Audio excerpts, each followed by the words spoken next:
चलिए, हेलो बच्चों। तो आज के क्लास में हम लोग बेसिक बात करेंगे इंटरफेरेंस की, क्योंकि हम लोगों को पढ़ना है यंग्स डबल स्लिट एक्सपेरिमेंट। तो उस टॉपिक को पढ़ने से पहले आपको थोड़ी बेसिक जानकारी होनी चाहिए इंटरफेरेंस की, जिससे आपके जेईई मेंस में भी क्वेश्चन आते रहते हैं। ठीक है, तो हम लोग बेसिक बात करेंगे पहले इंटरफेरेंस पे। ठीक है, सिंपल जो कंसेप्ट होता है, what do you mean by interference? Interference is nothing but मिलन ऑफ टू वेव। अगर दो वेव है और दोनों अगर एक दूसरे से सुपर इम्पोज होंगे या एक दूसरे से मिलेंगे, तो उसी को अपन नाम क्या देते हैं? इंटरफेरेंस।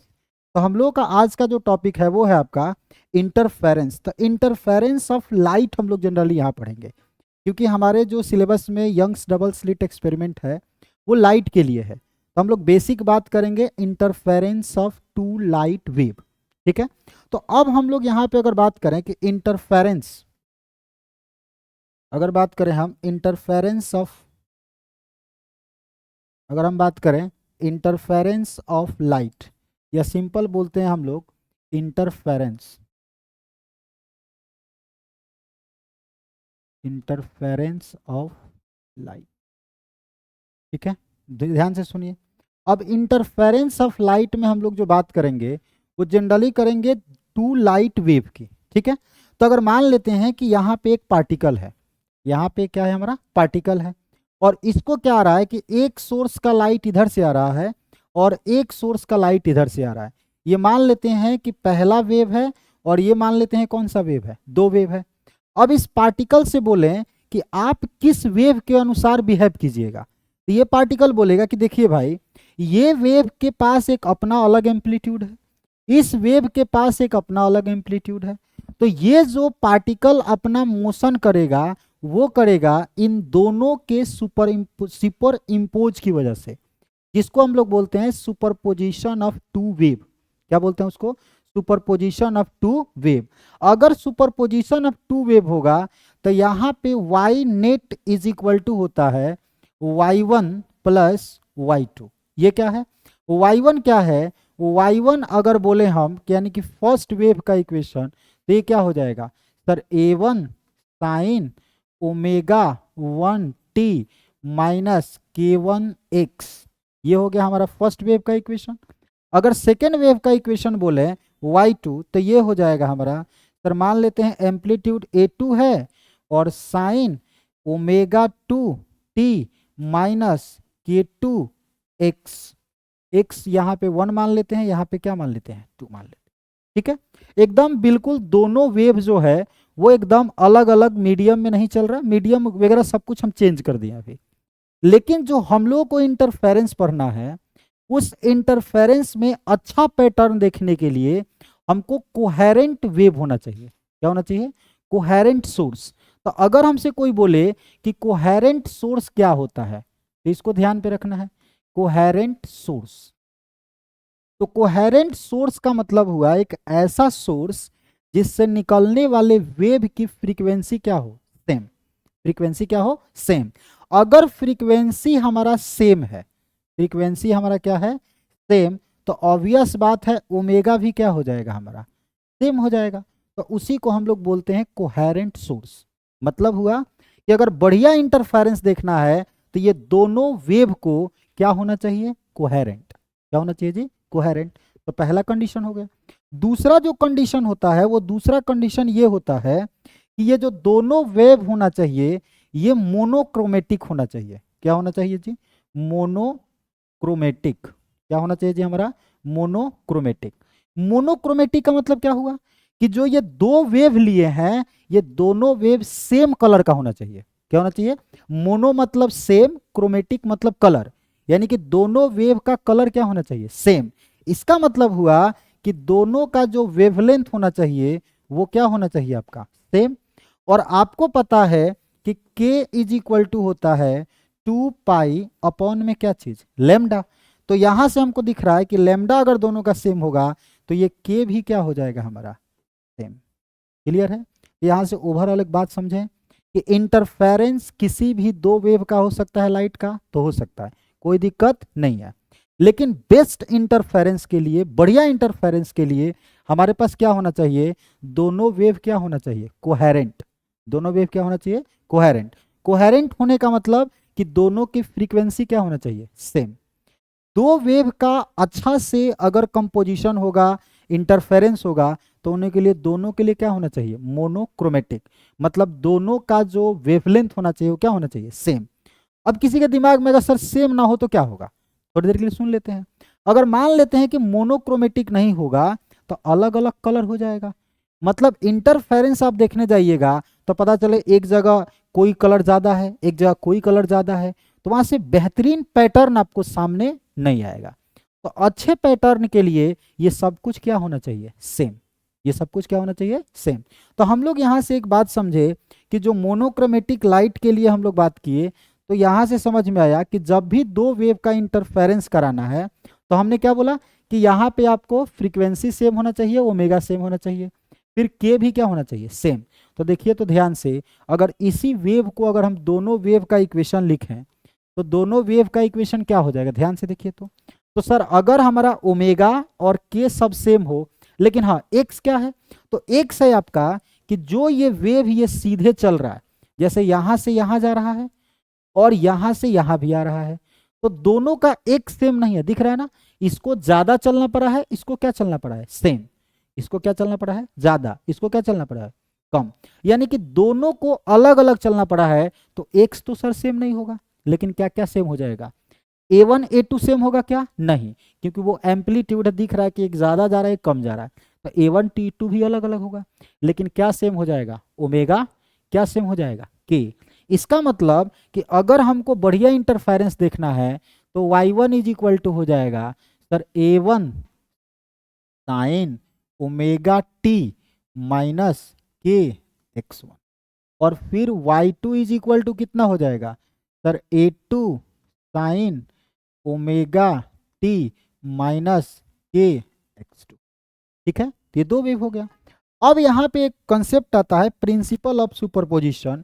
तो by principle of superposition, principle of superposition. तो प्रिंसिपल ऑफ सुपरपोजिशन से हम लोग बोलते हैं कि net displacement of particle, net displacement of this particle will be equal to y1 plus y2। Actual में ये वेक्टर फॉर्म में होता है, क्या होता है ये हमारा वेक्टर फॉर्म में।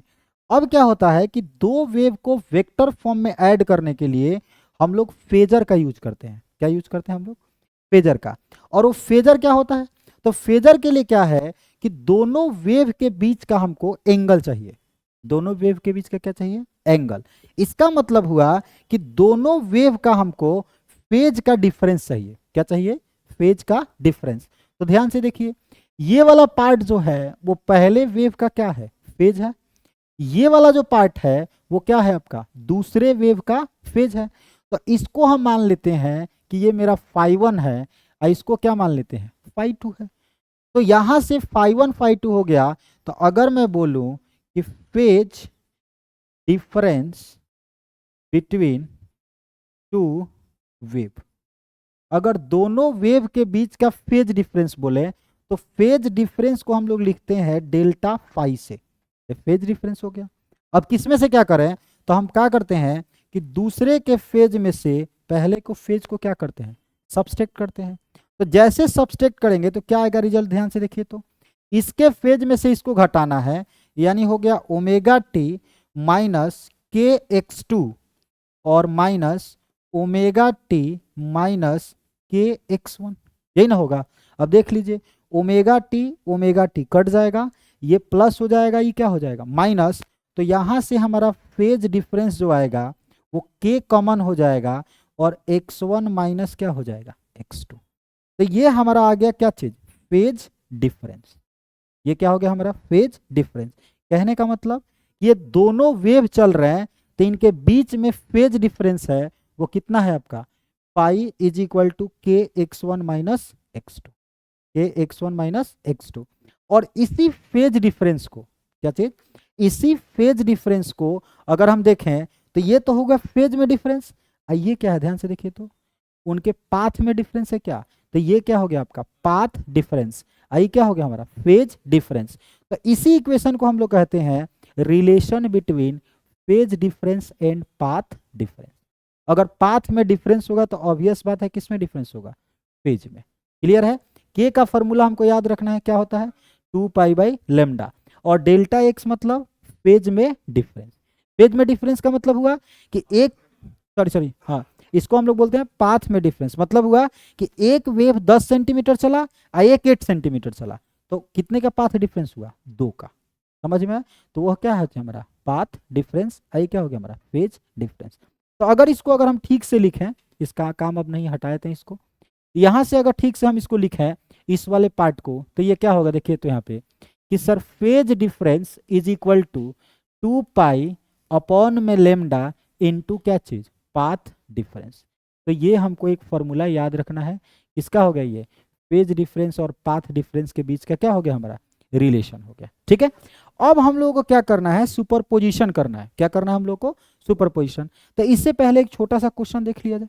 क्वेश्चन क्या है, ध्यान से देखिए, फेज डिफरेंस और पाथ डिफरेंस पे, कि मान लेते हैं कि ये दो सोर्स हैं। ये क्या है आपका हमारा दो सोर्स है, और ये सोर्स है हमारा S1, और ये सोर्स क्या है S2।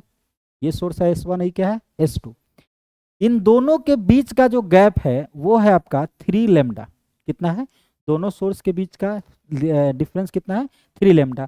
अगर मैं बोलूं कि इसको मिलाने वाले लाइन पे, इसको यहाँ कनेक्ट करने वाले लाइन के किसी पॉइंट पे यहाँ पे हमको इसका फेज डिफरेंस चाहिए, तो क्या आप लोग बना दीजिएगा। इसका अगर फेज डिफरेंस हमको चाहिए तो निकल जाएगा सर, आसान तो है। कितना हो जाएगा देखिए, तो हाँ बहुत बढ़िया, देखिए क्या हो जाएगा। तो यहाँ से सर हमको फेज डिफरेंस चाहिए, यानी क्या चाहिए, पाई चाहिए। फॉर्मूला क्या बताए हैं सर, 2π का लेमडा इनटू क्या चीज, पाथ डिफरेंस। ध्यान से देखिए, इस सोर्स से जो लाइट चलेगा वो इतना डिस्टेंस चलेगा, और इस सोर्स से जो लाइट चलेगा वो इतना डिस्टेंस चलेगा। तो पाथ में कितना डिफरेंस हुआ सर, इसके पाथ में से इसके पाथ को सब्सट्रैक्ट करेंगे तो यही बचेगा क्या, यानी इनका पाथ डिफरेंस कितना है 3 लेमडा। कितना इनका पाथ डिफरेंस 3 लेमडा, यानी कि बस यह पुट कर दीजिए, तो ये हो जाएगा 2π में लेमडा इनटू कितना 3 लेमडा। तो यहाँ से कितना हो जाएगा 6। कोई दिक्कत? तो अगर इन दोनों सोर्स के बीच में किसी दूसरे पॉइंट पे जाके बोला जाए कि कितने का फेज डिफरेंस है, तो कितना हो जाएगा 6π। अब ध्यान से देखिए, इस लाइन पे कहीं भी जाएं, इस लाइन पे कहीं भी जाएं, हर जगह फेज डिफरेंस यही होगा क्या। लेकिन अगर इसी लाइन पे कहीं ऊपर जाए या नीचे जाए तो क्या यही होगा, नहीं। तो फिर हमको उसको ज्योमेट्री से क्या करना होगा, कैलकुलेट करना होगा।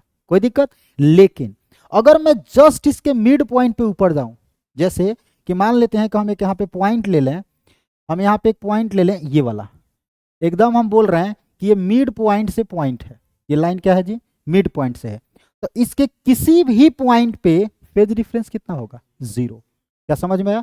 क्योंकि सर ये लाइट जितना चलेगा उतना ही ये लाइट चलेगा, तो यहाँ पे हमको पता चलेगा कि फेज डिफरेंस हमारा कितना हो जाएगा, हमेशा 0। तो यहाँ से एक रिलेशन हम लोगों को मिला, फेज डिफरेंस और पाथ डिफरेंस में क्या रिलेशन है, तो याद रखना है phase difference is equal to क्या है, के डेल्टा एक्स। क्लियर है? के का वैल्यू है 2π/λ। कोई दिक्कत यहाँ तक? ठीक है। अब यहाँ पे क्या है कि हमने बोला कि सर यहाँ पे जो भी ये वेव का इंटरफेरेंस होगा ये कंप्लीट किसको फॉलो करता है बताइए। तो ये सर कंप्लीट फॉलो करता है आपका फेजर डायग्राम को। फेजर डायग्राम मतलब कहने का कि मतलब हुआ कि सर दोनों के बीच में कुछ एंगल है, तो इसको वेक्टोरिकली ऐड करेंगे। कैसे, ध्यान से सुनिए। जैसे हमारे पास था sir y1 is equal to a1 sine omega t, a1 sine omega t, और यहाँ पे मान लेते हैं माइनस के एक्स। एक तो वेव ये हो गया, ठीक है, ये क्या था हमारा के x1। ठीक, एक दूसरा वेव लेते हैं y2 इज इक्वल टू, ये ले लेते हैं a2 sign omega T minus के x2। कितना था के x2। और हमने देखा कि दोनों के पाथ में डिफरेंस था, जिसकी वजह से किस में डिफरेंस हो गया, फेज में। दोनों के पाथ में डिफरेंस था जिसकी वजह से इसमें क्या हो गया, फेज में डिफरेंस हो गया। अब मैं क्या करता हूं कि मैं मान लेता हूं कि इन दोनों में कुछ इनिशियल फेज होगा। जैसे आप लोग देखते होंगे कि इसका रिलेशन करने के लिए यहाँ +5 लिखा जाता था, यहाँ भी +5 लिखा जाता था। तो हम क्या करते हैं, अभी मान लेते हैं कि दोनों वेव का ये फेज सेम है, दोनों वेव का क्या है, फेज सेम।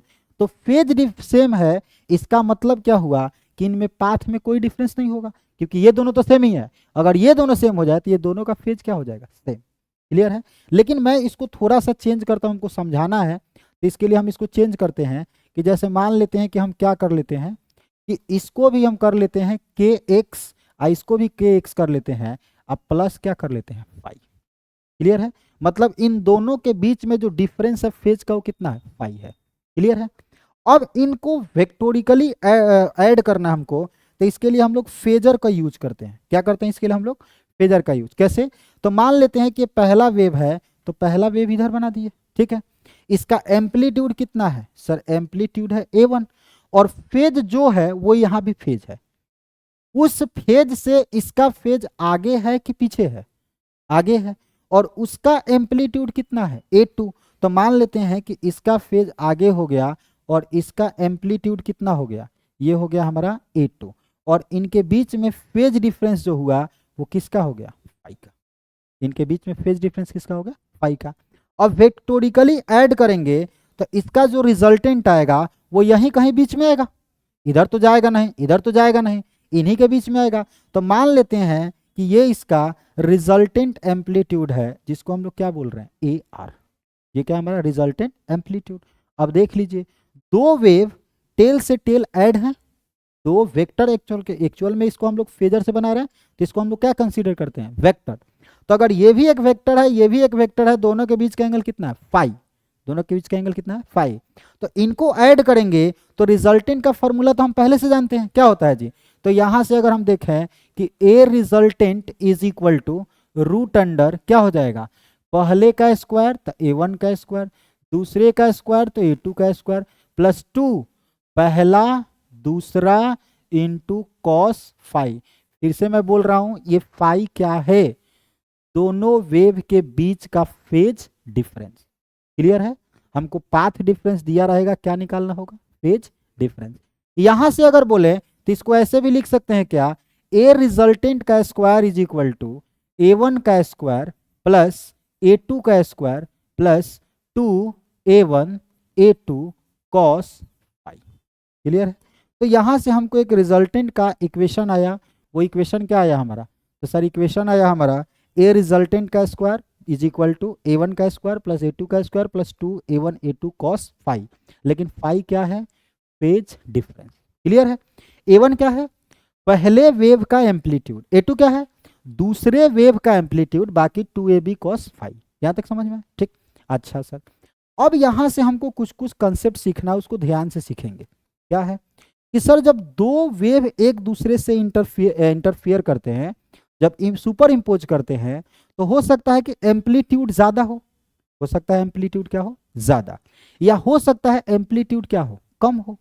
तो जब जिस पॉइंट पे एम्पलीट्यूड ज्यादा होता है उसको हम लोग कहते हैं मैक्सिमा। क्या बोलते हैं उसको, मैक्सिमा, या उसी को कहते हैं ब्राइट स्पॉट, या उसी को बोलते हैं कंस्ट्रक्टिव इंटरफेरेंस।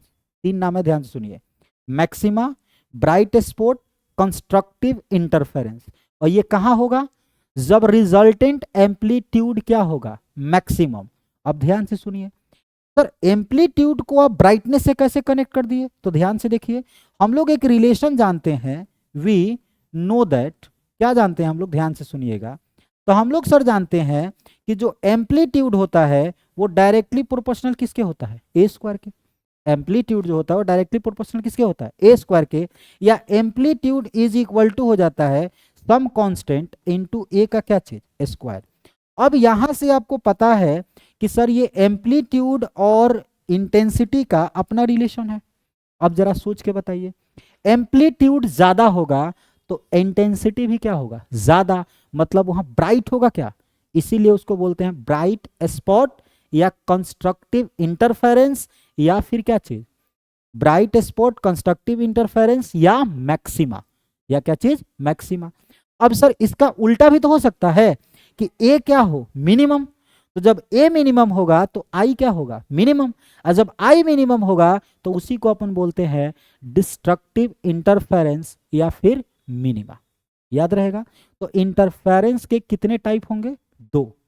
इंटरफेरेंस के कितने टाइप होंगे? दो। एक को बोलेंगे कंस्ट्रक्टिव इंटरफेरेंस, एक को क्या बोलेंगे? Destructive interference. कंस्ट्रक्टिव इंटरफेरेंस वहां होगा जहां एम्पलीट्यूड क्या होगा? ज्यादा। रिजल्टेंट की एक वेव का, तो रिजल्टेंट किसकी बात कर रहे हैं हम? रिजल्टेंट। क्योंकि एक वेव से इंटरफेरेंस नहीं होता, कितने वेव होने चाहिए? दो। तो जब दो वेव का इंटरफेरेंस होगा तो उसका रिजल्टेंट एम्पलीट्यूड मैक्सिमम होगा, तो उसको बोलेंगे क्या चीज? Constructive interference. अगर रिजल्टेंट एम्पलीट्यूड मिनिमम होगा तो उसको क्या बोलेंगे? Destructive interference. क्लियर है? तो अब उसी पे बात करते हैं। तो यहां से हमको पता चला कि जो इंटरफेरेंस है वो कितने कितने टाइप का हो गया जी? दो टाइप का। इंटरफेरेंस कितने टाइप का हो गया जी? दो टाइप का। तो अब यहां बात करते हैं हम लोग इंटरफेरेंस की। यहां पे हम लोग बात करते हैं अब क्या चीज? इंटरफेरेंस। तो अगर हमसे कोई बोले कि इंटरफेरेंस, इंटरफेरेंस कितने टाइप का हो गया जी? दो टाइप का।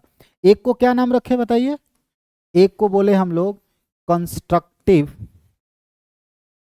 इंटरफेरेंस, एक को क्या बोले हम लोग? Destructive interference. कंस्ट्रक्टिव इंटरफेरेंस का मतलब क्या हुआ बताइए? अभी समझा है कि सर यहां पे जो होगा ए रिजल्टेंट का वैल्यू क्या होगा आपका? मैक्सिमम। इंटेंसिटी का भी वैल्यू क्या होगा हमारा? Sir maximum. क्लियर है? यहाँ पे क्या होगा? ए रिजल्टेंट का वैल्यू मैक्सिमम, इंटेंसिटी का वैल्यू क्या होगा? मैक्सिमम। तो इसी को क्या बोलेंगे? Constructive interference. जस्ट इसका उल्टा यहाँ है कि ए रिजल्टेंट का वैल्यू अगर हमारा मिनिमम हो जाएगा या इंटेंसिटी का वैल्यू भी हमारा क्या हो जाए? मिनिमम हो जाए, तो उसी को अपन क्या बोलेंगे? Destructive interference. इसी को बोलते हैं ब्राइट स्पॉट, और इसको क्या बोलते हैं? Dark spot. तो जब YDAC में जाएंगे तो इसी को अपन क्या नाम दे देंगे? Bright spot. इसी का अपन नाम क्या दे देंगे? Dark spot. बस दिमाग में रखना है, कंस्ट्रक्टिव तो ब्राइट, डिस्ट्रक्टिव तो डार्क। कोई दिक्कत? अब हमारे पास यहाँ पे रिजल्ट अभी आया था कि वी नो दैट क्या जानते हैं हम लोग जी? तो अभी हम बताए हैं कि दो वेव जब एक दूसरे से इंटरफेयर करते हैं तो उनका ए रिजल्टेंट का स्क्वायर आया था अभी, A1 का स्क्वायर प्लस A2 का square plus 2A1 A2 cos. Clear है? अब ध्यान से देखिए, ये जो रिजल्टेंट है वो किस बात पे डिपेंड कर रहा है? सर A1 पे तो डिपेंड नहीं करेगा क्योंकि पहला वेव का एम्पलीट्यूड है वो तो फिक्स रहेगा, ये भी क्या रहेगा? फिक्स रहेगा। लेकिन क्या चेंज हो सकता है उसके बीच का? फेज। क्या चेंज हो सकता है उसके बीच का? फेज।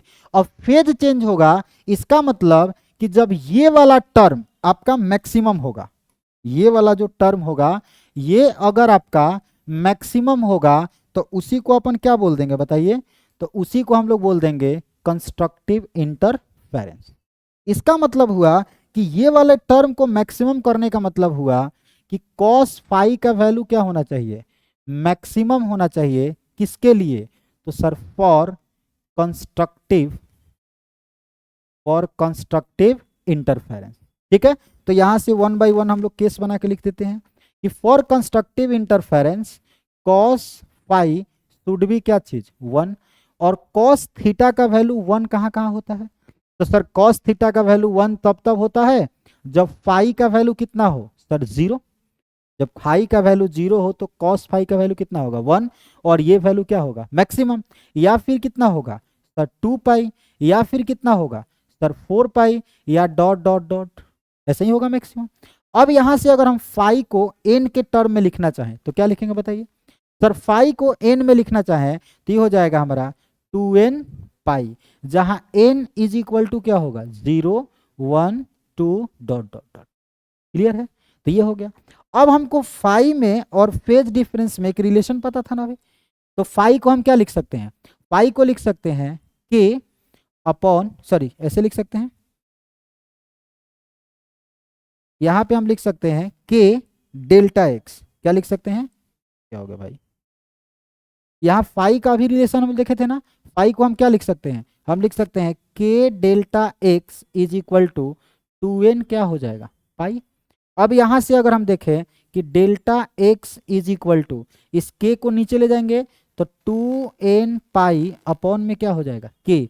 k का मतलब क्या होता है 2 पाई बाई लेमडा, तो इसको पुट करेंगे तो कितना हो जाएगा देखिए, तो 2n pi upon 2 pi upon में लेमडा, तो लेमडा कहाँ चला जाएगा ऊपर, और 2 पाई से 2 पाई क्या हो जाएगा कैंसिल हो जाएगा, तो यहाँ से हमको क्या हो जाएगा n लेमडा। इसका मतलब हुआ कि कंस्ट्रक्टिव इंटरफेरेंस के लिए, ध्यान से देखिए, कंस्ट्रक्टिव इंटरफेरेंस के लिए क्या क्या कंडीशन बना जी, तो सर कंस्ट्रक्टिव इंटरफेरेंस के लिए बना, देखिए ध्यान से, कि for constructive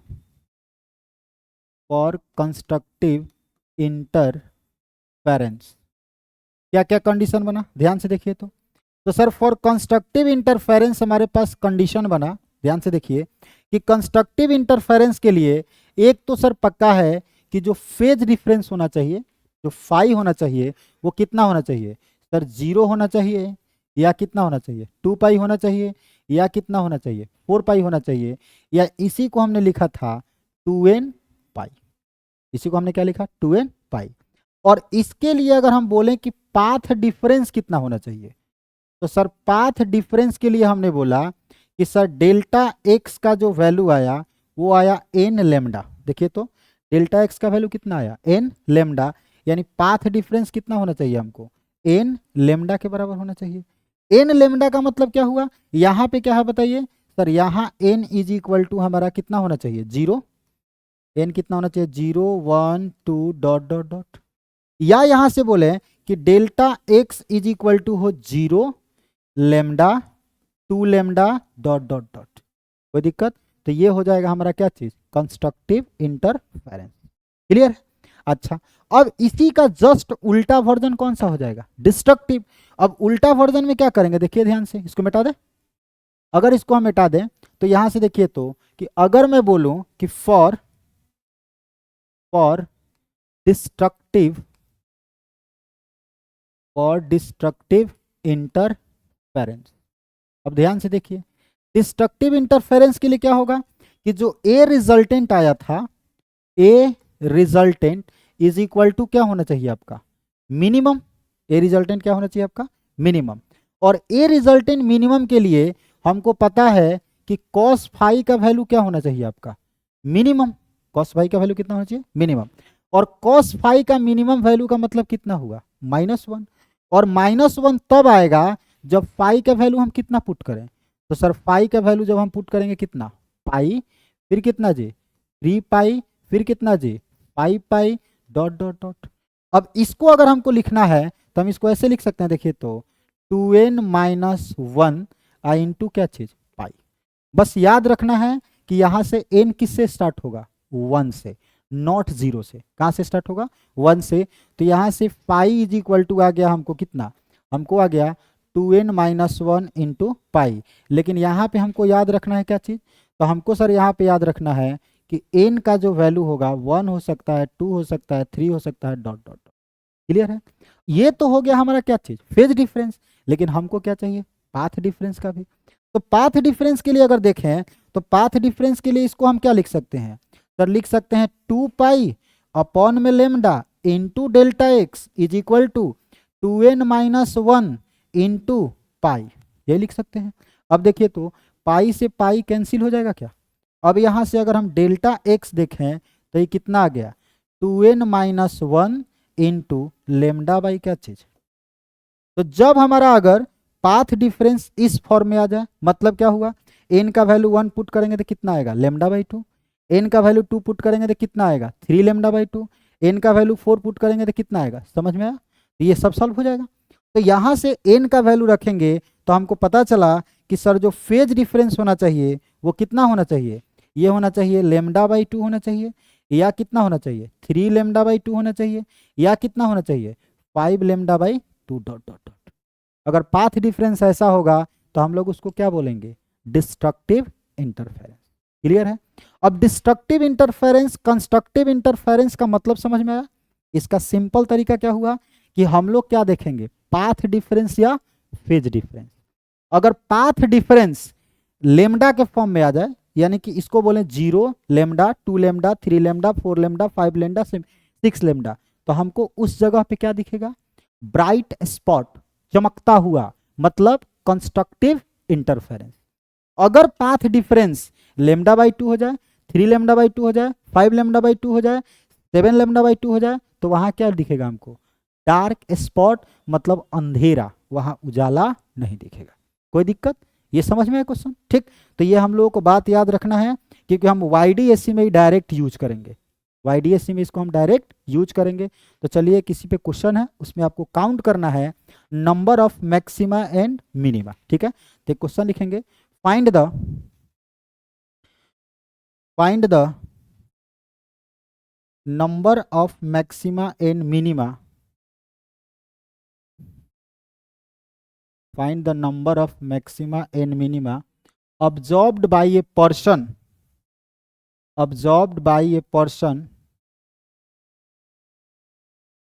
moving on the circular path in one round, चलिए इधर देखेंगे, ये एक हमारा एक सर्कुलर पाथ है, इस पे एक पर्सन चल रहा है, इस पे एक पर्सन क्या कर रहा है? चल रहा है। और यहाँ पे क्या रखे गए हैं? 2 सोर्स रखे गए हैं। ध्यान से देखिएगा, यहाँ पे क्या किए गए हैं? 2 सोर्स रखे गए हैं, और ये सोर्स कुछ इस तरह से है, एकदम बिल्कुल ही डायमीटर के अलॉन्ग है। क्लियर है क्या? ये बिल्कुल किसके अलॉन्ग है जी? डायमीटर के। और ये है हमारा S1 सोर्स, आई क्या है हमारा? S2 source. दोनों कोहेरेंट है, दोनों मोनोक्रोमेटिक है। दोनों क्या है? कोहेरेंट, दोनों क्या है? मोनोक्रोमेटिक। क्लियर है? पर इन दोनों के बीच का जो गैप है वो दिया गया है हमको 3 लेमडा। कितना दिया गया हमको? 3 लेमडा। तो बताना है कि इस पाथ पे एक पर्सन चल रहा है, तो उसको एक राउंड में कितने मैक्सिमा और कितने मिनिमा मिलेंगे? ठीक से काउंट कीजिएगा, गलत नहीं कीजिएगा, ट्राई कीजिए। बहुत ही पॉपुलर क्वेश्चन है, ट्राई कीजिए।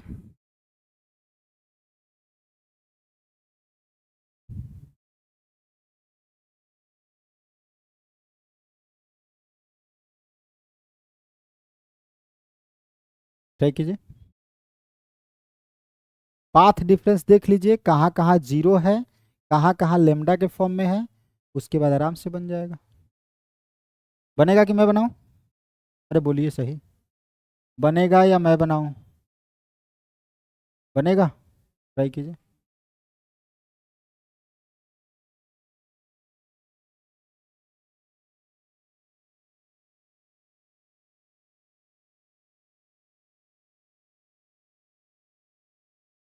चलिए, बनेगा कि मैं बनाऊं? बोलिए। बनेगा जी। अरे पेन चलाइए भाई, पेन। जब तक पेन नहीं चलाइएगा ना, तब तक नहीं बनेगा।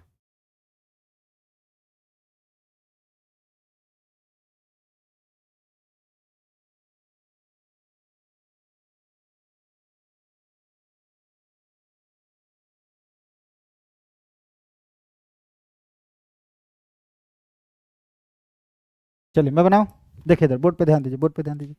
आपको मैक्सिमा मिनिमा देखना है, मैक्सिमा मिनिमा देखना है। ध्यान से देखिए, ये पर्सन यहां से चलना शुरू किया है, तो यहाँ पाथ डिफरेंस कितना है?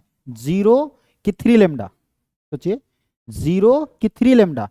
सर 3 लेमडा, क्योंकि इस सोर्स को इतना चलना पड़ेगा, इसको इतना चलना पड़ेगा, तो इन दोनों के पाथ में डिफरेंस कितने का आएगा? 3 लेमडा का। ये तो अभी थोड़ा देर पहले क्वेश्चन कराए थे ना, तो यहाँ पाथ डिफरेंस कितना होगा? 3 लेमडा। क्या यहाँ भी मैं बोल दूं कि ये भी 3 लेमडा होगा? क्या ये पच रहा है बात?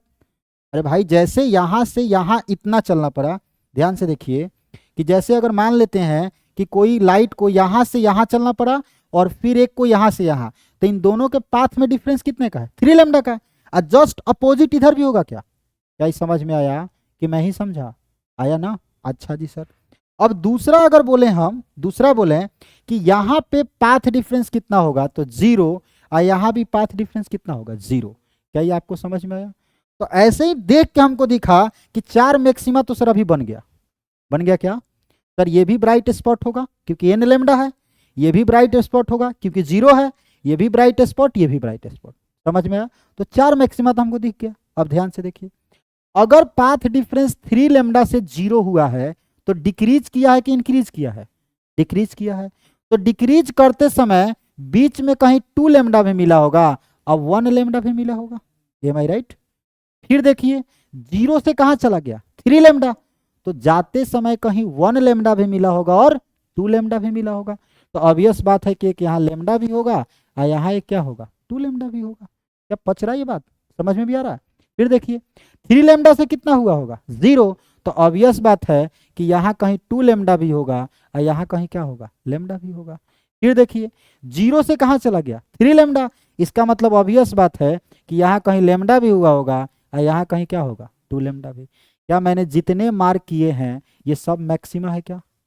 अरे मैक्सिमा का कंडीशन अभी बताए थे ना कि 0 हो, लेमडा हो, 2 लेमडा हो, 3 लेमडा हो, 4 लेमडा हो, 5 लेमडा हो, 6 लेमडा हो, ये सब कौन से पॉइंट होते हैं, मैक्सिमा। इसका मतलब यहाँ मैक्सिमा कितना हो गया, अरे बोलिए 12 हुआ। यानी कि मैक्सिमा 12 और चमकता हुआ पॉइंट भी कितना होगा, 12। चमकता हुआ पॉइंट भी कितना होगा, 12। यही बात समझ में आया? अब मिनिमा काउंट कर लीजिएगा क्या, देखिए तो मिनिमा देखिए तो कैसे कैसे होगा, देखिए ध्यान से बताइए। ये है 3 लेमडा, ये है 2 लेमडा, तो यहाँ पक्का 2.5 लेमडा भी रहा होगा क्या, और ये नथिंग बट 5 लेमडा बाई 2 है क्या? अरे बोलिए, तो ये कौन सा स्पॉट हो गया, डार्क स्पॉट। फिर देखिए 2 लेमडा और 1 लेमडा के बीच में कहीं 1.5 लेमडा भी हुआ होगा क्या? ये नथिंग बट क्या है, 3 लेमडा बाई 2। समझ में आ रहा कुछ? फिर देखिए लेमडा और 0 के बीच में भी कहीं क्या आया होगा सर, 0.5 लेमडा। ये नथिंग बट लेमडा बाई 2 है क्या? इसका मतलब इसके बीच में कितने डार्क हैं, 3। तो यहाँ भी कितने होंगे, 3। यहाँ भी कितने होंगे, 3। यहाँ भी कितने होंगे, 3। टोटल कितना होगा, 12। कोई दिक्कत?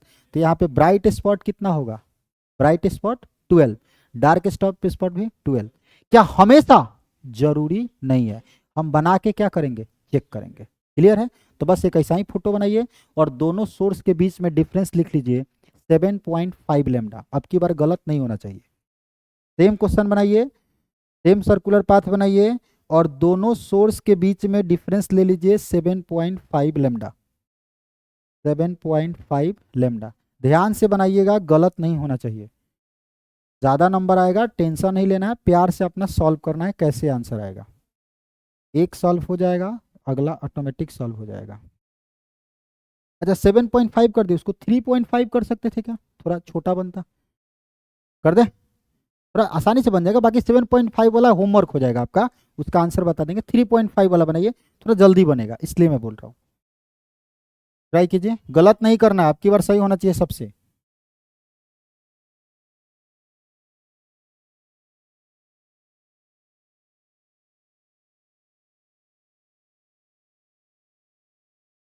ठीक से काउंट कीजिएगा, गलत नहीं हो जाए।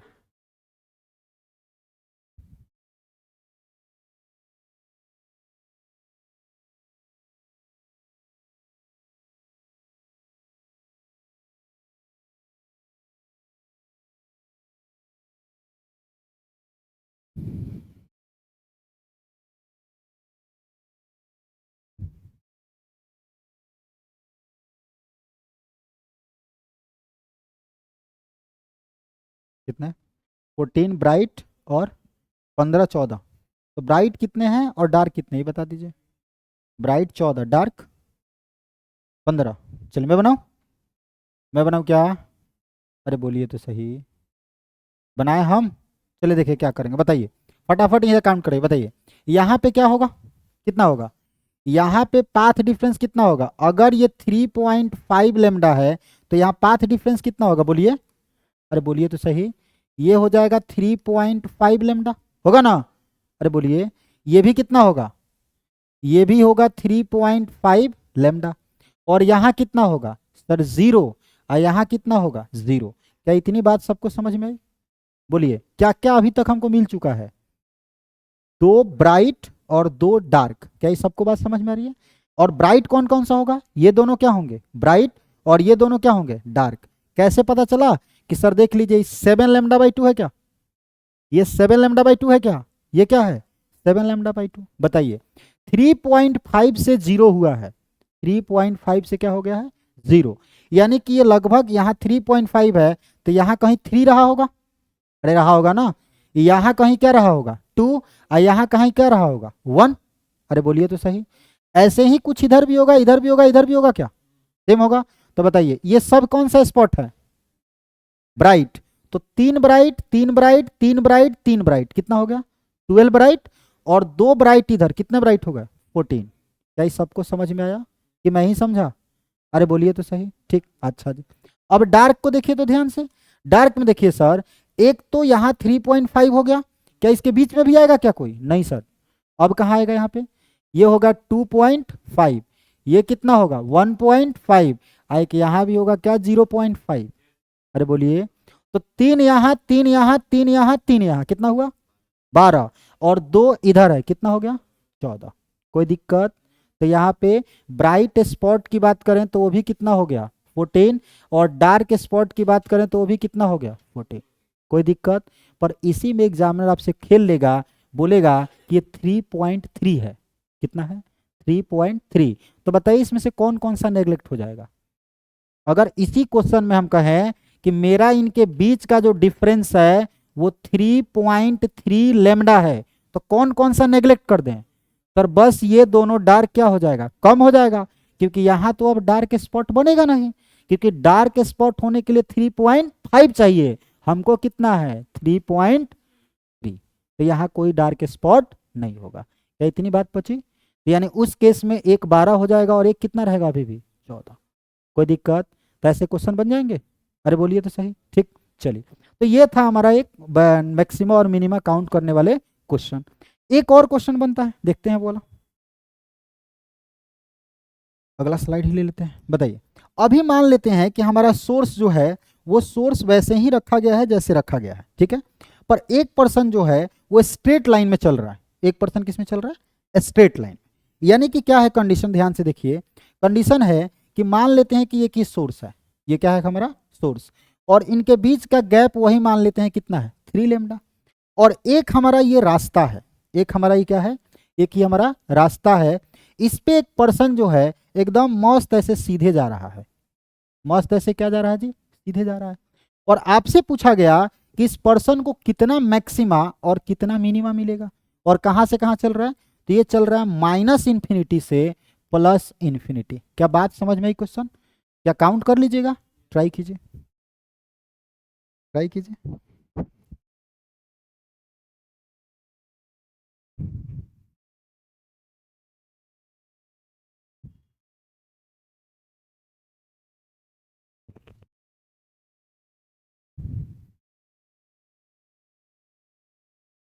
सोचिए, दिमाग लगाइए, आया?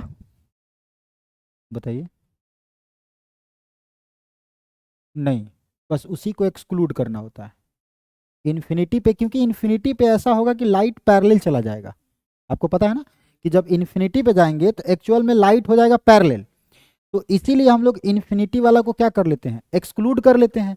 लेकिन ऐसा बोला जाता है कि इन्फिनिटी पे जाने के बाद भी अगर मिलेगा तो दोनों को सेम डिस्टेंस चलना होगा। क्या समझ में आ रहा है?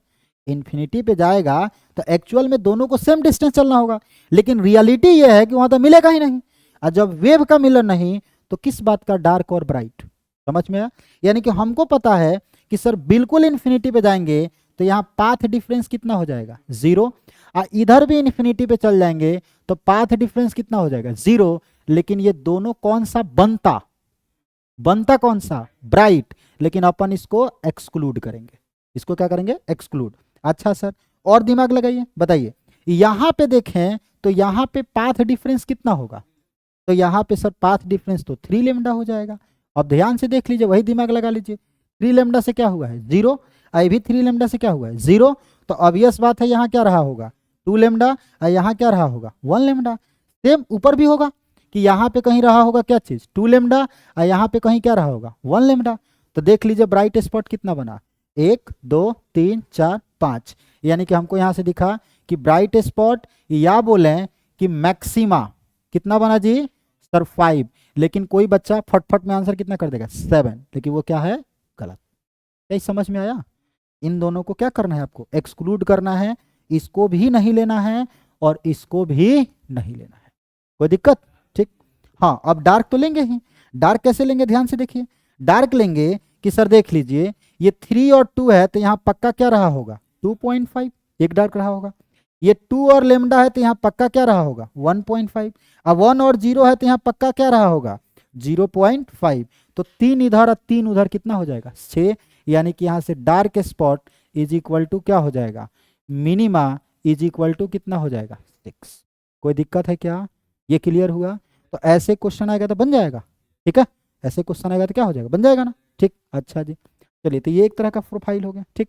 अब हम लोगों को देखना है कि क्या इंटेंसिटी और एम्पलीट्यूड में कोई रिश्ता है। तो अभी बताए थे रिश्ता है, अभी बताए थे ना कि रिलेशन है जी। और रिलेशन क्या कहलाता है वो जी, देखिए तो वो रिश्ता कहलाता है आपका क्या चीज, तो वो रिश्ता कहलाता है कि sir amplitude is equal to k A का क्या चीज स्क्वायर। क्लियर है? अब बताइए, किसी को विचार हुआ ऐसा कि सर हम तो ऐसे करेंगे क्या कि sir amplitude resultant is equal to k into A resultant का स्क्वायर। तो कोई दिक्कत हो रही ना है जी, कोई दिक्कत नहीं है। अब बस जो हमारा ए रिजल्टेंट का इक्वेशन था उसको अपन को क्या बनाना है, आई रिजल्टेंट का इक्वेशन। क्योंकि अब जो क्वेश्चन आएगा वो आपको पूछा जाएगा कि मैक्सिमम इंटेंसिटी बताइए या मिनिमम इंटेंसिटी बताइए। देगा क्या आपको, देगा आपको एम्पलीट्यूड। क्या देगा आपको? एम्पलीट्यूड। तो एक रिश्ता वो भी देख लेते हैं क्या है, तो ध्यान से देखिए, ध्यान से देखें यहाँ पे। तो यहाँ पे हम लोग 2 पार्ट कर लेते हैं ताकि एक ही बोर्ड में हो जाए हमारा काम, ठीक है। देखिए यहाँ से देखें कि सर अभी तो आप बताए थे कि ए रिजल्टेंट का square is equal to A1 का स्क्वायर प्लस A2 का square plus 2A1 A2 cos phi. Clear है? अच्छा सर, अब हम क्या करते हैं, कांस्टेंट ही चाहिए ना, कांस्टेंट से मल्टीप्लाई कर दीजिए। क्या कर दीजिए? कांस्टेंट से मल्टीप्लाई। तो जैसे कांस्टेंट से मल्टीप्लाई करेंगे तो ये रिलेशन क्या बन जाएगा सर, के ए आर का क्या चीज स्क्वायर प्लस, सॉरी प्लस नहीं बराबर, यहां से क्या होगा इक्वल टू, ये हो जाएगा के A1 का स्क्वायर प्लस के A2 का स्क्वायर प्लस 2 के A1 A2 cos। क्लियर है? अब हर जगह हमको क्या चाहिए, इंटेंसिटी। क्या चाहिए हमको? इंटेंसिटी। तो सर ये तो हो जाएगा आपका एकदम क्लियर, इंटेंसिटी रिजल्टेंट, क्योंकि ए के ए स्क्वायर को इंटेंसिटी रिजल्टेंट बोल देंगे, इज इक्वल टू, इसको क्या बोलेंगे सर, पहले की इंटेंसिटी, इसको क्या बोलेंगे सर, दूसरे के इंटेंसिटी। पर यहाँ तो इंटेंसिटी नहीं बन रहा है, इसका दिमाग लगा देंगे। क्या लगाएंगे सर, 2 लिख देते हैं और रूट अंडर लिख देते हैं। क्या लिख देते हैं, तो के यहाँ पे लिख देते हैं हम, के ऐसे लिख देते हैं, इसको ज़्यादा अच्छा रहेगा। यहाँ पे हम के अलग लिख देते हैं और के क्यों ऐसा कर लेते हैं, ज़्यादा अच्छा रहेगा। ये हो जाएगा, हमको पता है ना, यहाँ से देख लीजिए कि intensity is equal to k A square. तो अगर ए लिखना हो तो क्या लिख सकते हैं, आई बाई के का क्या चीज़ रूट। क्या लिख सकते हैं हम, आई बाई के का क्या चीज़ रूट। तो अगर A1 के जगह पे लिखना होगा तो I1 बाई क्या लिख देंगे, के। A2 के जगह पे लिखना होगा तो क्या लिख देंगे, I2 I1 बाई के। तो बस इसको ऐसे ही लिख देते हैं प्लस 2, और यहाँ क्या हो जाएगा हमारा, के है तो के ही रहने देते हैं। A1 के बदले में क्या लिख सकते हैं, तो रूट अंडर I1 अपॉन में क्या चीज के into root under I2 upon में के इंटू कॉस फाई। अब देख लीजिए, रूट के हो जाएगा, के से के की छुट्टी हो जाएगी। तो यहाँ से रिलेशन क्या आ जाएगा sir, I resultant is equal to I1 plus I2 plus 2 root under I1 root under I2 into cos phi. Clear है? तो ये हो गया हमारा इंटेंसिटी, कौन सा, रिजल्टेंट। अब जैसे रिजल्टेंट इंटेंसिटी आया तो बोला जाएगा कि मैक्सिमम इंटेंसिटी बताइए या मिनिमम इंटेंसिटी बताइए। जैसे उस इक्वेशन में ही पूछा जा सकता था कि मैक्सिमम क्या बताइए, एम्पलीट्यूड, या बताइए मिनिमम क्या चीज, एम्पलीट्यूड। तो सबको 1 बाई 1 कर लेते हैं। बताइए, कंस्ट्रक्टिव के केस में मैक्सिमम क्या आएगा, एम्पलीट्यूड भी और इंटेंसिटी। और कंस्ट्रक्टिव के केस में कॉस फाई का वैल्यू कितना हो जाता है, 1। तो अगर मैं यहां पे बोलूं कि फॉर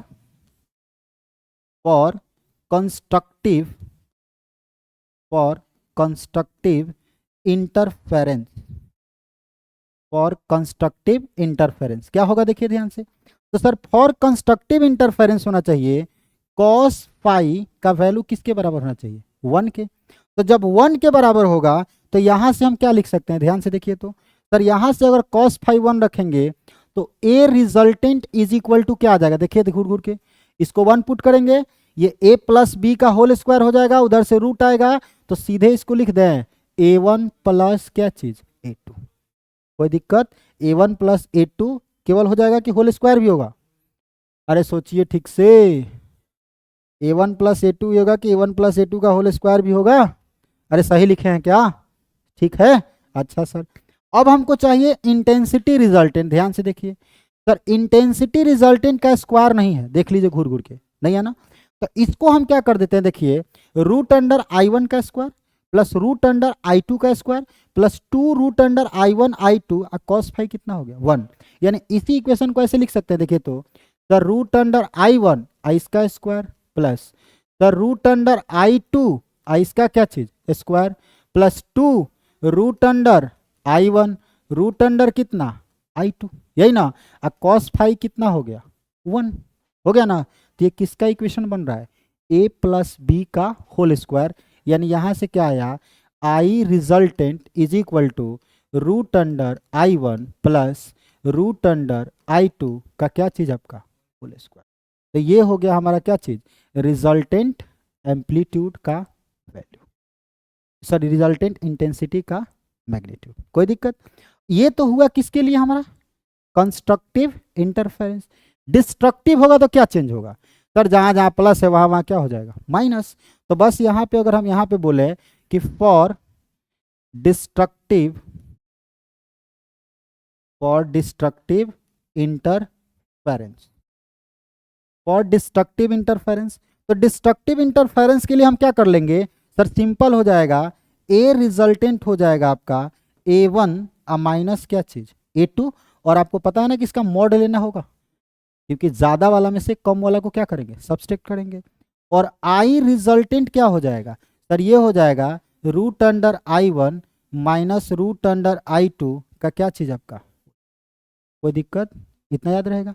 अब इसी टॉपिक पे आपके एग्जाम में कई बार क्वेश्चन पूछे जाते हैं और उसमें खूब लोग कंफ्यूज होते हैं, लेकिन आपको कंफ्यूज नहीं होना है, आपको कंफ्यूज नहीं होना है, क्योंकि आपसे कभी एम्पलीट्यूड का रेशियो देके इंटेंसिटी का रेशियो पूछेगा, कभी इंटेंसिटी का देके एम्पलीट्यूड का पूछेगा। तो 1 बाय 1 इस पे बहुत सारे क्वेश्चन करेंगे, ठीक हो जाएगा। पहले रिजल्ट याद हुआ, रिजल्ट याद हुआ, A resultant is equal to a1 plus a2, I intensity resultant is equal to root under i1 plus root under i2 का क्या चीज होल स्क्वायर। कोई दिक्कत, ठीक, चलिए लिखिए क्वेश्चन एक तो, बोले क्या लिखिएगा, to coherent sources,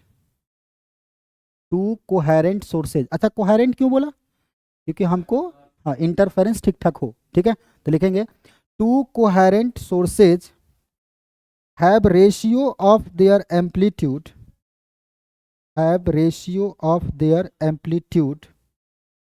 have ratio of their amplitude a1 upon a2 is equal to 3 upon 5, then find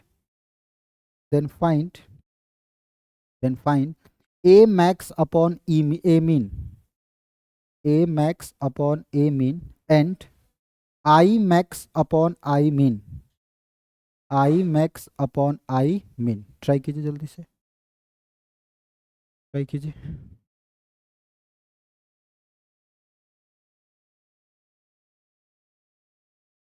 ठीक है, और लोग बनाए M x upon A mean और फिर आपको I max upon I mean. जब ए आ जाएगा तो आई निकालना तो आसान है।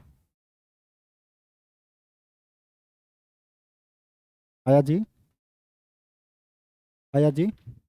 आगे आंसर देखिए क्या क्या दिया है क्वेश्चन दिया है a1 अपॉन में क्या चीज a2 इज इक्वल टू कितना दिया 3 अपॉन 5 की 5 अपॉन 3, 3 अपॉन में कितना 5, यही ना।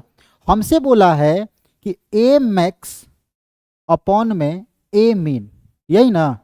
तो सर ए मैक्स का फॉर्मूला होता है a1 प्लस क्या चीज a2, ए मीन का फॉर्मूला क्या होता है a1 माइनस क्या चीज a2, लेकिन यहाँ हम लोग क्या लेते हैं मॉड, यहाँ क्या लेते हैं हम लोग मॉड। तो बस सिंपल तो है, ऊपर रखा हुआ है वैल्यू पुट कीजिए। A1 के बदले में कितना होगा 3, A2 के बदले में कितना होगा 5। क्या रियल है? लेकिन रेशियो में हमारा काम चल जाता है, कटकुट हो जाता है, ठीक है। तो यहाँ से कितना हो जाएगा सर, ऊपर हो जाएगा 8 और नीचे कितना हो जाएगा हमारा 2, तो ये वैल्यू कितना हो जाएगा 4। लेकिन आंसर अपन क्या देंगे 4:1। कोई दिक्कत? अरे समझ आया? अब हमको पता है कि सर जो इंटेंसिटी होता है वो एम्पलीट्यूड का स्क्वायर होता है। इंटेंसिटी जो होता है वो एम्पलीट्यूड का क्या होता है स्क्वायर। तो intensity max upon intensity mean, यही ना चाहिए। तो सर आसान तो है, ए मैक्स अपॉन में ए मीन तो आप निकाल ही चुके हैं, बस इसका क्या मार दीजिए स्क्वायर। क्या समझ में आया? अभी बताया ना कि इंटेंसिटी एम्पलीट्यूड का स्क्वायर होता है। तो सर मैक्स चाहिए तो मैक्स का स्क्वायर कर दीजिए, मीन चाहिए तो मीन का स्क्वायर कर दीजिए। तो ये कितना हो जाएगा बताइए सर, ये हो जाएगा 4/1 का क्या चीज स्क्वायर। तो ये कितना हो जाएगा 16:1। याद रखिएगा आपके एग्जाम में क्वेश्चन आएगा तो 16:1 और 1:16 दोनों ऑप्शन रहेगा। यहाँ भी 4:1 और 1:4 दोनों ऑप्शन रहेगा। ये ठीक से ध्यान रखिएगा, नहीं तो पक्का गलत होगा। ये सब क्वेश्चन बोनस क्वेश्चन होता है, आप PYQ पलट के देख लीजिएगा, भर भर के पूछा है, एक दो ठो नहीं, भर भर के ऐसा क्वेश्चन पूछा है। इसको ध्यान से करना है ताकि गलत ना हो। चलिए अगला क्वेश्चन लिखिए। बोला बोले जी, लिखिए the ratio of intensity of two the ratio of intensity of two coherent wave is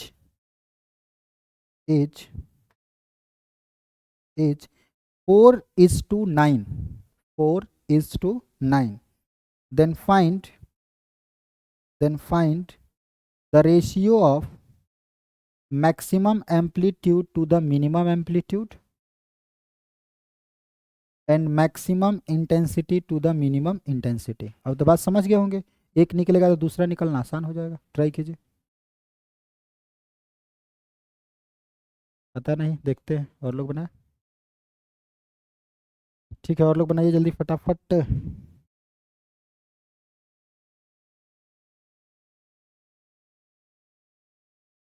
आया क्या आंसर?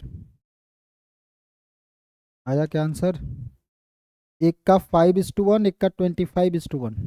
ठीक, बनाया जाए? बनाए हम भी, देखिए ध्यान से बनाए। देखिए हमको पहली बार क्या दिया था, एम्पलीट्यूड का रेशियो और इंटेंसिटी वाला पूछ रहा था। अच्छा, इसी में इंटेंसिटी का रेशियो पूछता था, क्या आंसर देते? केवल इंटेंसिटी का रेशियो पूछता तो क्या करते स्क्वायर कर देते 9:25। क्या समझ में आया? अगर केवल इंटेंसिटी का पूछता कि दो वेव है उनके एम्पलीट्यूड का रेशियो ये है तो इंटेंसिटी का रेशियो बताइए, तो नॉर्मल स्क्वायर कर देते। अब की बार वाला में क्या बोला कि दो वेव के इंटेंसिटी का रेशियो जो है वो 3:9 है कि 4:9। तो ये है हमारा 4:9, यानी 4 बाई कितना है 9। अब हमको पता है कि इंटेंसिटी जो होता है वो एम्पलीट्यूड का क्या होता है स्क्वायर, यानी कि अगर हम इसका रूट निकाल दें तो किसका रेशियो हो जाएगा? अरे बोलिए एम्पलीट्यूड का। तो अगर हमको यहाँ पे लिखना हो A1/A2 तो ये कितना हो जाएगा 2/3, यही ना। हमको क्या बोला गया? हमको बोला गया, अब तो यही क्वेश्चन हो गया ना। हमको बोला गया कि सर ए मैक्स अपॉन में क्या बता दीजिए ए मीन। तो सर मैक्स के लिए दोनों को क्या कर दीजिए ऐड कर दीजिए, तो ये कितना हो जाएगा 5। अब मीन के लिए क्या कीजिए दोनों को सब्सट्रैक्ट कीजिए लेकिन ज्यादा में से कम, तो ये कितना हो जाएगा 1। तो आंसर कितना होगा 5:2। कोई दिक्कत? हमसे बोला कि इंटेंसिटी का रेशियो बताइए, किसका रेशियो जो इंटेंसिटी मैक्स अपॉन इंटेंसिटी क्या चीज मीन। तो आसान तो है सर, स्क्वायर मार दीजिए, तो ये कितना हो जाएगा 25:2 क्या चीज। यही समझ में आया? अरे बोलिए। ठीक, चलिए अगला क्वेश्चन लिखेंगे। अगला क्वेश्चन लिखिए। बोला अगला क्वेश्चन लिखिए, लिखिएगा if I1 upon I2, if I1 upon I2 is equal to 9/25, 9/25, then find ध्यान से सुनिएगा I max plus I mean upon I max minus I mean. क्या ये समझ में आया आपको? क्या पूछा गया? ये समझ में आया क्या पूछा गया? ट्राई कीजिए।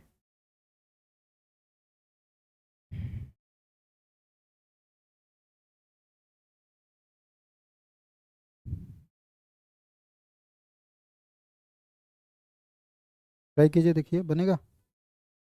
देख ट्राई कीजिए। मैं भी तो भाई यही चाहता हूँ कि आपसे बने।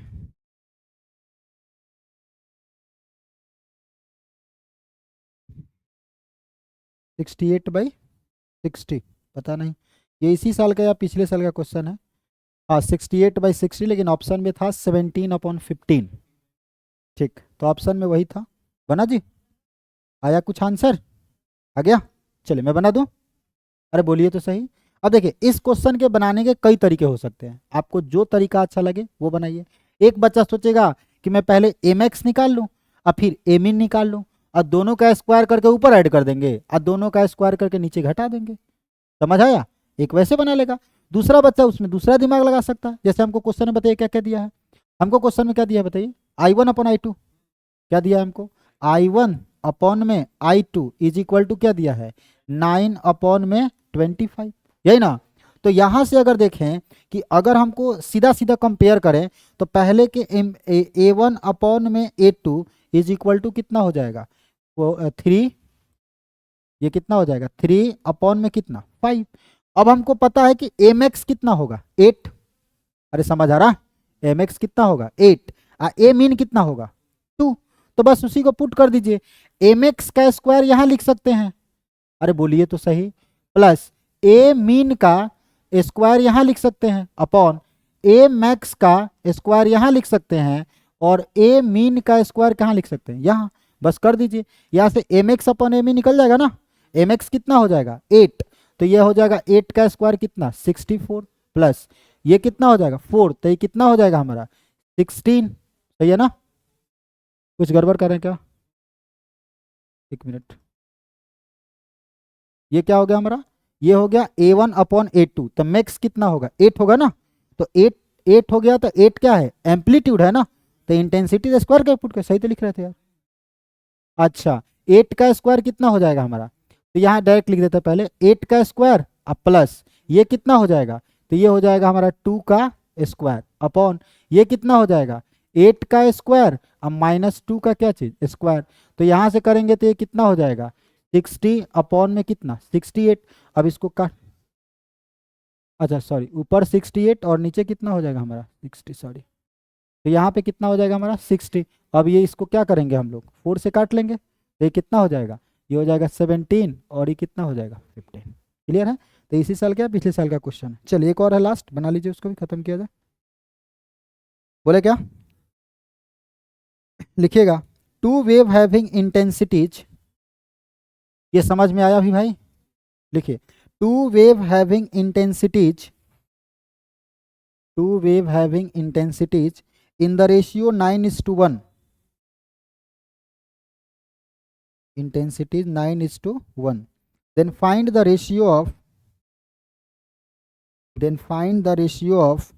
maximum intensity to the minimum intensity, then find the ratio of maximum intensity to the minimum intensity। चलिए बनेगा। 4 आ रहा है? 4:1, ठीक। आ गया सबका? क्या बोला गया इसमें? इसमें हमारा बोला गया है क्या है? दो वेव है। इसमें क्या बोला गया है? I1/I2 इज इक्वल टू क्या है? 9 अपॉन कितना? 1। 9 अपॉन कितना हो जाएगा? 1। तो यहां से अगर हम देखें तो A1/A2 कितना हो जाएगा? 3:1 हो जाएगा क्या? अब यहां से अगर हम बोले कि ए मैक्स अपॉन में ए मीन, तो ये कितना हो जाएगा? ए मैक्स अपॉन में ए मीन कितना हो जाएगा? सर ये हो जाएगा 2, आई कितना हो जाएगा हमारा? सॉरी 2 नहीं ना होगा, ये क्या हो जाएगा हमारा? ये दोनों को ऐड कर देंगे तो ऊपर कितना हो जाएगा? 4, और नीचे कितना हो जाएगा? 2। तो ये रिजल्टेंट कट के कितना आ जाएगा? 2। ये कट के कितना आ जाएगा? 2। अब हमको पता है कि इंटेंसिटी क्या होता है। अरे बोलिए तो सही। इंटेंसिटी क्या होता है सर? इंटेंसिटी नॉर्मल क्या होगा? एम्पलीट्यूड का क्या होगा? स्क्वायर। तो यहाँ से कितना हो जाएगा देखिए तो सर आई मैक्स अपॉन में I min is equal to कितना हो जाएगा, स्क्वायर करेंगे तो कितना हो जाएगा 4:2। क्लियर है, ठीक।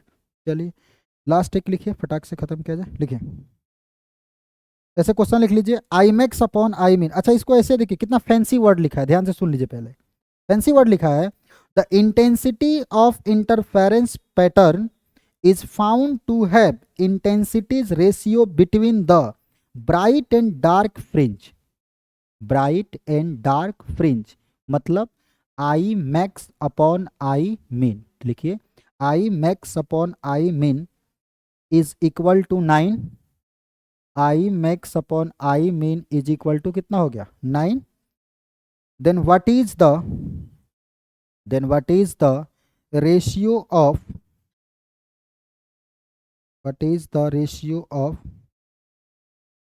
intensities of wave and amplitude of wave। क्या दिया है, समझ में आया? क्या दिया है, आई मैक्स अपॉन आई मीन। पूछा क्या है, I1 अपॉन I2 और फिर क्या पूछा है, A1 अपॉन A2।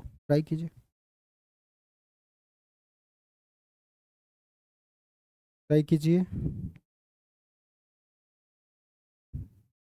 क्या हुआ, आया आंसर? अरे भाई आंसर आया, अच्छा क्वेश्चन है। कितना, 2:1 और 4:1। किसका 4:1 है, इंटेंसिटी का, और उसका 1, ठीक सही है। आया जी? अरे बना कि मैं बनाऊं, बना या मैं बनाऊं?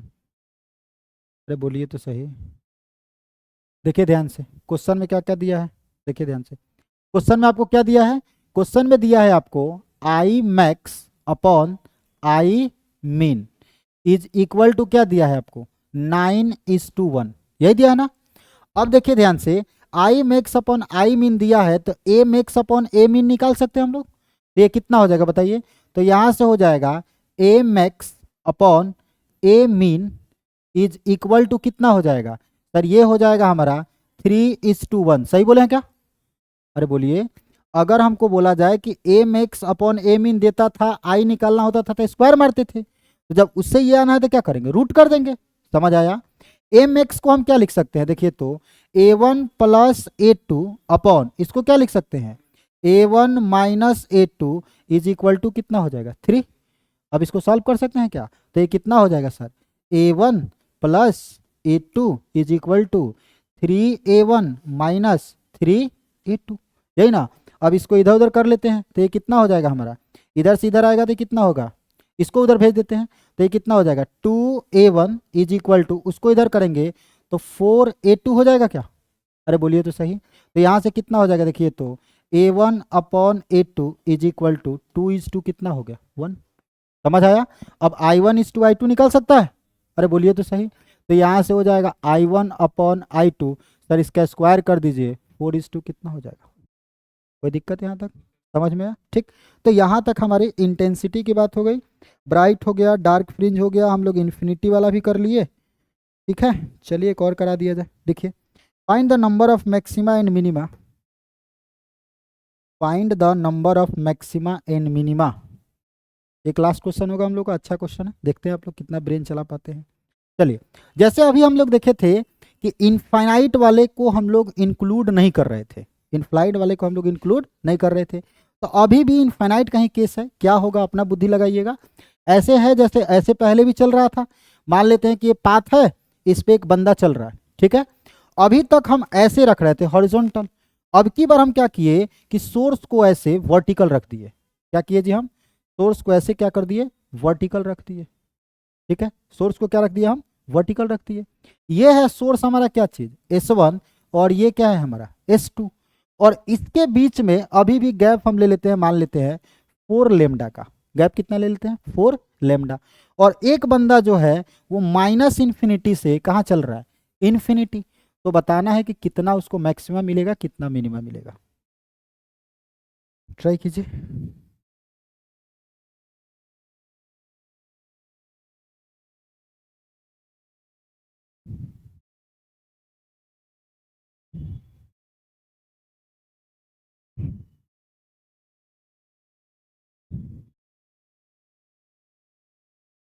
सोचिए सोचिए सोचिए सोचिए, जल्दी सोचिए। आया आंसर? कुछ दिमाग लगा? सोचिए, ये हमारा लास्ट क्वेश्चन है, फिर इसके बाद से अगले दिन वाईडीएसई पढ़ेंगे। कितना दिमाग लगाइए। अभी तो उसका लॉजिक भी बताए थे कि इंक्लूड करेंगे कि एक्सक्लूड करेंगे, इस बात पे डिपेंड करेगा कि वेव मैच कर रहा है कि नहीं। तो क्या इन्फिनिटी पे जाके वेव मिलेगा? इन्फिनिटी पे जाने के बाद वो क्या हो जाएगा? पैरेलल हो जाएगा। क्या हो जाएगा? पैरेलल। लेकिन पैरेलल होने के बाद क्या पाथ डिफरेंस जीरो होगा? नहीं होगा, 4 लेमडा होगा। क्या ये सबको समझ में आ रहा है? क्योंकि अगर इस इन्फिनिटी पे चलना है तो इसको जितना चलना पड़े, ध्यान से सुनिएगा, इधर देख लीजिए। पहले इन्फिनिटी पे जाना है तो हमको पता है दोनों पैरेलल हो जाएगा, पक्का ना? अच्छा सर, ये जब चलेगा जितना, उससे इतना ही अधिक नहीं ये चलेगा इन्फिनिटी पे। यानी इन्फिनिटी पे जाएंगे तो यहाँ पाथ डिफरेंस कितना होना है? 4 लेमडा। और इसके जस्ट सामने आएंगे तो पाथ डिफरेंस कितना होना है? 0। अब फिर सबसे ऊपर जाएंगे तो ये कितना होगा? 4 लेमडा। लेकिन हमको पता है कि इन्फिनिटी पे ना वेव मिलेगा ना इंटरफेरेंस होगा, तो यानी ये दोनों तो एक्सक्लूड होंगे। अब क्या काउंट कर लेंगे क्या हम लोग?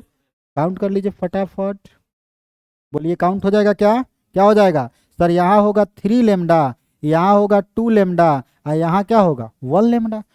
सेम चीज इधर भी होगा क्या? तो बोलिए, तो 3 और 3 6, आई बीच वाला भी तो काउंट होगा। यानी कि यहाँ मैक्सिमा जो होगा, यहाँ पे जो मैक्सिमा होगा वो कितना हो जाएगा आपका? 7। क्लियर है? अब हमको चाहिए मिनिमा, तो मिनिमा के लिए क्या होगा सर? यहाँ 3.5 होगा, यहाँ कितना होगा? 2.5, यहाँ कितना होगा? 1.5, और यहाँ कितना होगा? 0.5। तो 1 2 3 4, तो 4 इधर अब 4 उधर, कितना हो गया? 8। यानी कि यहाँ मिनिमा कितना हो गया? यहाँ पे मिनिमा कितना हो गया हमारा? तो ये कितना हो गया हमारा? क्लियर है? तो ये था हमारा इंटरफेरेंस का बेसिक। तो जब भी हम लोग वाईडीएसई के लिए आएंगे तो आपको दो चीज दिमाग में रखना है। क्या रखना है सर? कि जब भी आपका कंस्ट्रक्टिव इंटरफेरेंस होगा तो फेज डिफरेंस किसके बराबर होगा? 2n पाई। समझ में आया? 2n पाई। और पाथ डिफरेंस कितना होगा? n lambda. यहाँ पे हम लिख देते हैं। ये हमको अगले अगले क्लास में हमको ये याद होना चाहिए कि सर अगर कंस्ट्रक्टिव इंटरफेरेंस चाहिए तो फाई इज इक्वल टू क्या होना चाहिए? 2n पाई।